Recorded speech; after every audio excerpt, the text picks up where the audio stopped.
د افغانستان د اوسپنې ویلې کولو اتحادیې رئیس د ملي ټلویزیون له خبریال سره د خبرو پر مهال د خپلو کاري فعالیتونو او د بیلابیلو تولیدي کارخونو د وړتیاو ترڅنګ وویل چې د اسلامي امارت له راتګ سره یو شمېر هغه کارخونې چې پخوا یې فعالیت درېدلی و اوس یې بیرته خپل تولیدات له سره پیل کړي دي.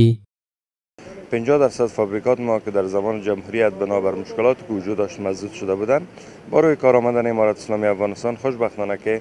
این فابریکات ما دوباره فعال شد و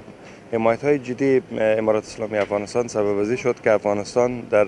تولید 130 نوع کالا به خودکفایی برسه و در 100 نوع کالای دیگر داره به نیمه خودکفایی میرسه. نوموړي همداراز وویل چې د تیرې ادارې د مافیایي او وارداتي اقتصاد له امله د کورنیو تولیداتو ملاتړ نه کېده چې د همدې ستونزو له کبله بهر ته د هیواد د تولیداتو صادرات نږدې په ټپه ولاړ وو. خو اوس د اسلامي امارت د نه ستړي کېدونکو هڅو په پایله کې د تولید ظرفیت لوړ شوی او د کورنیو توکو د صادراتو زمینه هم برابره شوې ده.